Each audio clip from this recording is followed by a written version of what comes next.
क्या कहते हैं, लगातार न्यूज़ तो आ ही रही थी, ऐसा पता नहीं था कि मतलब उनकी शहादत हो गई है। फिर मुझे नहीं बताया गया था कि ये चीज़ हो रही है करके, बाकी सभी को पता चल ही गया था। उनकी गोली एक छाती में लगी थी, एक गले पर लगी थी। यहाँ पे देश के काम आए, हम उनके नाम से जाने जा रहे हैं, नहीं तो हमें भी कौन पहचानता। और हम उनके शहीद की पत्नी कहलाते हैं, बच्चे हमारे शहीद के बच्चे कहलाते हैं। हमको बहुत इस बार का गर्व है। बच्चों का गला बढ़ता था, देखते थे अगल बगल में किसी के पापा आ रहे हैं, किसी कोई आ रहे हैं, लेकिन मैं भी उनसे कुछ नहीं कहती थी। वो भी खुद बाद में खुद समझदार हो गए थे, कुछ नहीं बोलते थे, कहते थे कि मम्मी रोएगी।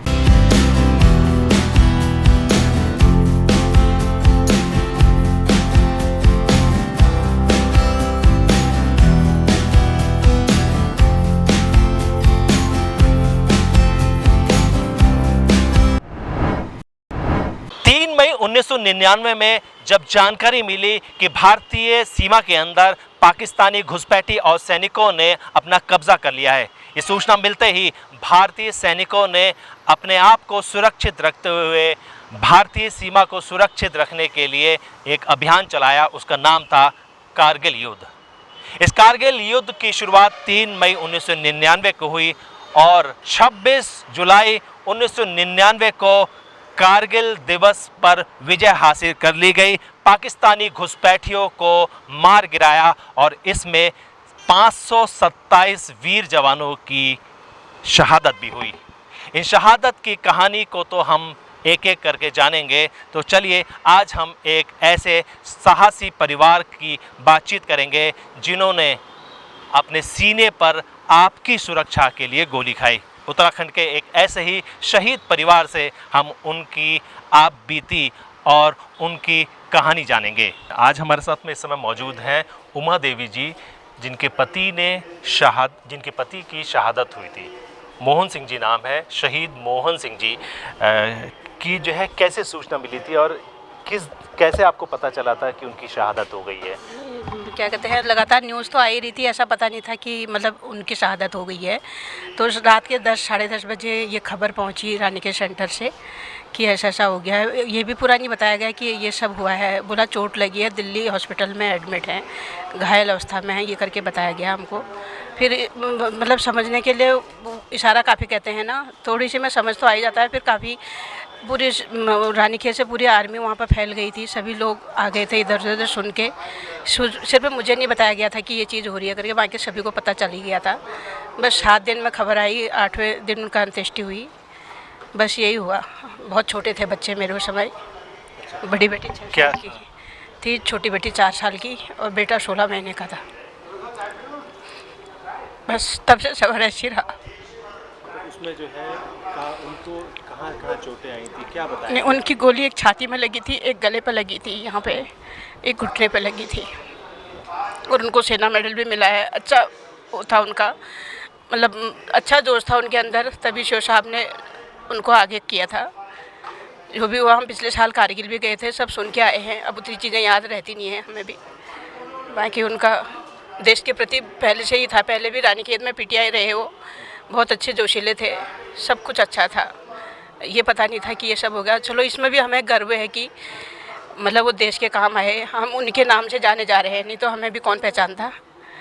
मरना तो सभी को है एक दिन, लेकिन देश के लिए मरना एक बहुत बड़ी बात है। हमें गर्व है कि वो मतलब ऐसे शहीद हुए और हम उनके शहीद की पत्नी कहलाते हैं, बच्चे हमारे शहीद के बच्चे कहलाते हैं। हमको बहुत इस बात का गर्व है, लेकिन ज़िंदगी भर का ये दुख तो कभी नहीं रहेगा कि उनकी कमी तो कोई पूरी नहीं कर सकता है ना। उमा देवी जी ने तो बड़े कष्ट सहे होंगे। हाँ, बहुत कुछ सहा, बहुत कुछ हर तरफ से। लेकिन जो भी है ईश्वर की कृपा से आज बच्चे मेरे पढ़ लिख के ठीक अपनी अपनी जगह पे हैं। बेटा मेरा जॉब करता है अभी बैंक में, 3 साल हो गए हैं परसों 18 जुलाई को। और बेटियों की शादी कर दी मैंने, उनको भी पूरा पढ़ाया। बड़ी बेटी को MBA कराया, उससे जॉब करी उसने, अभी भी जॉब करती है बम्बई में, शादी कर दी, उसकी बेटा है एक। छोटी बेटी ने भी B.Pharm M.Pharm किया देहरादून से, अभी जॉब करती है आम्रपाली में। और जवाई भी मेरे आर्मी वाले ही हैं, छोटे वाले, और सब ठीक है बाकी। तो अच्छा, जैसे आपको जब जानकारी हुई थी उससे पहले जब वो घर आया करते थे, छुट्टी पर जब वो आए थे तो उन्होंने क्या कहा था आपसे? नहीं, ऐसा कुछ भी नहीं कहा था कि ये चीज़ें वहाँ की कोई भी बात नहीं बताते हमें। कि बताना नहीं चाहते थे, क्योंकि खाली चिंता करते हैं करके, क्योंकि उनकी भी कोई ज़्यादा उम्र नहीं थी, 29 के थे वो भी, और ऐसी चीज़ें बताते नहीं थे वो आर्मी की से संबंधित कोई भी चीज़ें, और हमको भी उतना पता नहीं था उस समय। आज तो हम देख रहे हैं, एक दूसरे को देख रहे हैं, ये चीज़ें सुन रहे हैं ना। उतना टीवी का भी उतना चलन नहीं था, मोबाइलों से कुछ पता नहीं चलता था उन दिनों। तो हमारे लिए बहुत बड़ा पहाड़ टूट गया था उस समय, लेकिन जो है ऊपर वाले की कृपा से, उनके आशीर्वाद से आज की डेट में ठीक है सब। उन्हीं का आशीर्वाद है, उन्हीं के नाम से जाने जा रहे हैं, उन्हीं के नाम से खा रहे हैं, जो भी है उन्हीं का आशीर्वाद है। आगे भी हम उन्हीं के नाम से जाने जाएंगे, बस यही है मेरा। देखते हैं, जब आप शादी होकर आई होंगी घर पर, तो उस समय जो है, उस समय भी आर्मी में ही होंगे वो, जिस समय शादी हुई होगी आपकी? 90 में हुए वो भर्ती, 92 में शादी हो गई थी हमारी। ज़्यादा 7 साल 2 ही महीना हो रखे थे मेरी शादी को, तो ऐसा हो गया था सब। ये सब सोचा नहीं था, लेकिन जो विधाता में लिखा होता है उसको कौन टाल सकता है। क्योंकि अब तो जो है सरकार भी जो है बहुत चिंता करती है, कारगिल के भी जो शहीद हुए उनके परिवारों की भी चिंता करती है। तो ये आपको लगता है कि भाई इतनी बड़ी शहादत, क्योंकि एक परिवार का उनकी माँ का बेटा खोया, उनके पिता ने अपने बेटा खोया, तो उनके परिवार के लोगों से भी आपकी जो है, जब क्योंकि एक परिवार जो है उस समय टूट गया होगा। हाँ, परिवार तो टूट ही गया था उस समय, क्योंकि इतनी बड़ी घटना घट गई थी घर के अंदर। तो क्या करना है फिर, जब जो चीज़ हो गई है तो संभालना ही पड़ता है ना हर किसी को।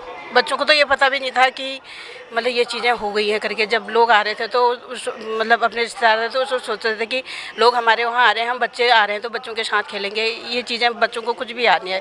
बड़ी बेटी को थोड़ी बहुत याद है, लेकिन औरों को कुछ भी याद नहीं है, दोनों को मेरे। क्या कह रहे थे जब उनका जो है पार्थिव शरीर आपके घर पर आया था? नहीं, कुछ भी नहीं। बच्चे तो क्या कहते हैं, उनके लिए तो कुछ भी नहीं, वो क्या जानते उस चीज़ को, लेकिन हमारे लिए तो बहुत दुख का समय था ना वो। बस यही हुआ सब। और कुछ कहना चाहते हैं, क्योंकि हमने तो ये सब चीज़ें जो है लोगों ने, क्योंकि 25 साल पुरानी बात है, और 25 साल वो यादें भी आपकी ताज़ा हो जाती होंगी जब हर बार कारगिल विजय दिवस मनाया जाता होगा। तो ऐसी परिस्थितियों में बच्चे जब आपसे पूछते हैं कि हमें भी इतना साहसी होना चाहिए, कभी आपने उनको कैसे मजबूत किया उन बच्चों को अपने? नहीं, बच्चे शुरू से देखते थे मैंने कितना संघर्ष करा है। बच्चे छोटे से थे, स्कूल से मैंने मतलब मेरे को उसमें जॉब भी मिल रही थी, मैंने जॉब छोड़ दी उनके लिए, क्योंकि मैंने बच्चों को पहले वो समझा कि बच्चों को पढ़ाई लिखाई उनकी परवरिश में ज़्यादा टाइम देना चाहिए, क्योंकि बच्चे ही मेन आगे का भविष्य तो वही है ना। मेरा तो ठीक है, पेंशन मिल रही है, अपना बच्चों को पाला और आगे भी पली रही हूँ। बच्चे अपने मैं इतनी मतलब ये इस बारे में मेरे को संतुष्टि है कि बच्चे सक्षम हुए और बच्चे ऐसे गलत रास्ते पर नहीं गए और अपनी जगहों में हैं। अच्छा है, मुझे इस बात की खुशी है कि बच्चे नहीं बिगड़े मेरे। उन्हीं को मैंने टाइम दिया, बच्चों को, उनको पढ़ाया लिखाया, जो भी उनकी इच्छा थी वो करना चाहा उनके लिए। जब बच्चे कुछ मांगते थे और उनको पिता की कोई कमी जब महसूस होती तो आप क्या कहते? वो कमी तो उनके हमेशा ही रहती थी। तीज त्योहार आते थे तो बच्चों का गला बढ़ता था, बच्चों का गला बढ़ता था। देखते थे अगल बगल में किसी के पापा आ रहे हैं, किसी कोई आ रहे हैं, लेकिन मैं भी उनसे कुछ नहीं कहती थी। वो भी खुद बाद में खुद समझदार हो गए थे, कुछ नहीं बोलते थे। कहते थे कि मम्मी रोएगी, तो क्योंकि होली दिवाली आती है तो उसमें तो रोना आता ही है ना। यही हुआ सब।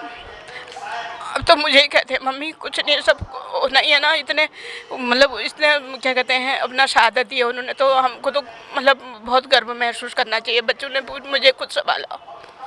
हाँ, यही हुआ सब। उनके जो है, जैसे ही आप लोगों को जानकारी मिलती होगी कि आज इस बार जो है कोई शहादत हुई है, बॉर्डर पर की जब कहानी सुनती होंगी आप, तो सबसे पहले क्या सोचते हैं, क्या दृश्य नज़र आता है आपको? नहीं, वो चीज़, वो दृश्य तो मेरा वही मतलब वही चीज़ आती है मेरे नज़रों में। कहीं अगर सुनती हूँ मैं, कहीं इधर उधर गोली भी लगी है, किसी को लगी है करके, तो मेरे को वो दृश्य सामने आता है तो मेरा गला अभी भी बंद हो जाता है उस चीज़ को देख के। लेकिन क्या कर सकते हैं, बहुत दुख होता है सर। भारत माता की रक्षा। हाँ, भारत माता की रक्षा के लिए हुए, अपने देश के लिए जब वो थे तब आज हम हैं। अपना अब उन्होंने कल अपना न्यौछावर किया तो आज हमारे लिए खड़ा, चाहे हमें कोई भी। लेकिन हर किसी को समझना चाहिए कि शहीद केवल एक अपने लिए शहीद नहीं होता है, वो तो पूरे देश के लिए शहीद होता है ना। लेकिन इतना कहाँ समझते हैं लोग। यही है सर, बाकी ठीक है सर। बिल्कुल, ये उमा देवी हैं जो जिन्होंने बताया कि किस तरीके से उस समय शहादत के बाद दुखों का पहाड़ तो पूरे परिवार पर टूटा, और आज देश दुनिया उनके पराक्रम की बात कर रही है। देश दुनिया में उनके पराक्रम को लेकर लगातार कहा जा रहा है। एक ऐसी ही कहानी को हम लोग आपके सामने लेकर आ रहे हैं कि जैसे मैंने कुछ और बताना चाहेंगे, जब उनके जो है जब वो बॉर्डर पे हुआ करते थे, जब वो आते थे तो कपड़े कैसे रखते थे, या जो आर्मी की कभी भी बात जो बताई होगी आपको? वहाँ से चिट्ठी भेजते थे। वो तो जब जिस दिन उनका 12वां दिन था उस दिन पे चिट्ठी आई कि थोड़ी दिन की बात है, मैं अभी पोस्ट से नीचे उतर जाऊँगी, क्योंकि फ़ोन तो होते थे नहीं थे उन दिनों। फ़ोन में नहीं, जो भी आती थी चिट्ठियाँ ही आती थी। और जिस दिन उनका पीपल पानी था उस दिन भी खुद चिट्ठी आई थी कि कुछ दिन की बात है, फिर हम मतलब आ जाएंगे छुट्टी घर पे करके। लेकिन ये क्या पता था, वो तो उससे पहले तो उनका पार्थिव शरीर ही घर पहुँच गया था। ऐसा नहीं सोचा था ये सब होगा करके। उन्होंने चिट्ठी डाली थी? हाँ, चिट्ठी तो हर हफ्ते आती थी वहाँ से, हर हफ्ते आती थी वहाँ पर से कि मैं ठीक हूँ, मेरी चिंता मत करना, बच्चों का ध्यान देना। बच्चों, बड़ी बेटी को चिट्ठी लिखते थे, बड़े होके पढ़ेगी बेटा, अगर कुछ हो भी गया भाई दफे तो मुझे अपने भाई बहनों का ध्यान देना, मम्मी का ध्यान देना करके। खत में क्या लिखते थे जनरली? नहीं, यही चीज़ें लिखते थे, मतलब मेरी चिंता मत करना, सिर्फ अपने बच्चों का ध्यान देना, घर में माता पिता का ध्यान रखना, और ऐसा कुछ नहीं। ऐसा ज़्यादा कोई वहाँ की बातें कुछ भी नहीं बताते हो। कितने साल उन्होंने नौकरी करी वहाँ? उनको तो उनको 8.5 साल हो गए थे, 8.5 साल हो गए थे। 2 साल तो रानीखेत पीटीआई बन के ही रहे हो। उनकी इच्छा थी कि मैं पीटीआई बनूं। कोई पूना में गए थे ट्रेनिंग के लिए, तो कोई साहब ने उनसे पूछा था कि बेटा आपकी इच्छा क्या है आगे करने की करके। उन्होंने कहा सर मैं जिस ग्राउंड से भर्ती हुआ हूँ उस ग्राउंड में मैं पीटीआई बनना चाहता हूँ, पीटीआई बन के मैं ट्रेनिंग देना चाहता हूँ। तो उन्होंने उनको ट्रेनिंग के लिए 6 महीने के लिए पूना भेजा और उनकी मन की कामना पूरी हो गई। उसके बाद वो यहाँ से रानीखेत से गए, थोड़ी दिन बाद ही मतलब 6-7 महीने बाद ही ये सब हो गया। मतलब वो कामना उनकी पूरी हो गई, जो उनकी इच्छा थी कि मैं जिस ग्राउंड से भर्ती हुआ हूँ उस ग्राउंड में मैं पीटीआई बन के ट्रेनिंग दे सकूँ, ये करके वो चीज़ उन्होंने बखूबी निभाई वहाँ पे। कभी जो है यहाँ के जो पीटीआई बन के गए थे वहाँ की कोई बात बताते थे कि? नहीं, वहाँ पर तो रानीखेत में हम साथ साथी वहीं लाइन में ही रहते थे सर। वो कभी कभी सैटरडे संडे को आ जाते थे घर पे, क्योंकि उन रंगरूटों को छोड़ना नहीं होता था ना, वहीं पर रहते थे। ठीक था, मतलब वो मतलब हर समय मतलब आर्मी के अंदर ही उनके इतना अच्छा वो था कि पूरा सेंटर रिकॉर्ड सब उनको बहुत मानते थे। मतलब उसके शहादत के बाद भी इतना सपोर्ट किया वहाँ पर आर्मी ने हमें कि उनको देखा था ना, वो हर जगह पर आगे बढ़ते थे। वो कहते थे कि मैं हर जगह पर मैं आगे, मतलब मैं पीछे नहीं रहूँगा वाली बात, जोश था बहुत ज़्यादा उनके अंदर ना। बॉर्डर पे जाने की सूचना आई थी आपके पास? नहीं, जब वो वहाँ से जाने वाले थे, पहले घरों में तो फ़ोन होते नहीं थे, किसी पड़ोस वालों के यहाँ सुबह 6:30 बजे फ़ोन आया क्योंकि मतलब ग्राउंड को बुला दो करके, मंदिर झूला देवी माता मंदिर के पास रहते थे, उनके यहाँ फ़ोन आया। तो मैं वहाँ पे गई, 2 ही शब्द बात हो पाए कि हम ऊपर जा रहे हैं टास्क पर और अभी बात नहीं हो पाएगी, चिट्ठी ही भेजूँगा मैं, ये बोला। मुझे ये पता नहीं था कि ये लास्ट बात है, इतना ही हुआ। बिल्कुल, आपने देखा कि कैसे उन्होंने जो है लास्ट अंतिम समय में आपसे कैसे बातचीत करी थी और किस तरीके से उन्होंने अपनी पूरी ज़िंदगी को भारत माता की रक्षा के लिए न्यौछावर कर दिया। न्यूज़ स्टूडेंट नेटवर्क के लिए आज के लिए इतना ही। ऐसी ही शहादत और ऐसे ही लोगों से हम बातचीत कराते रहेंगे जिसके ज़रिए आपको ये पता चल पाए कि देश दुनिया में किस तरीके से भारतीय सैनिकों ने अपने अदम्य साहस का परिचय देते हुए देश की रक्षा की है।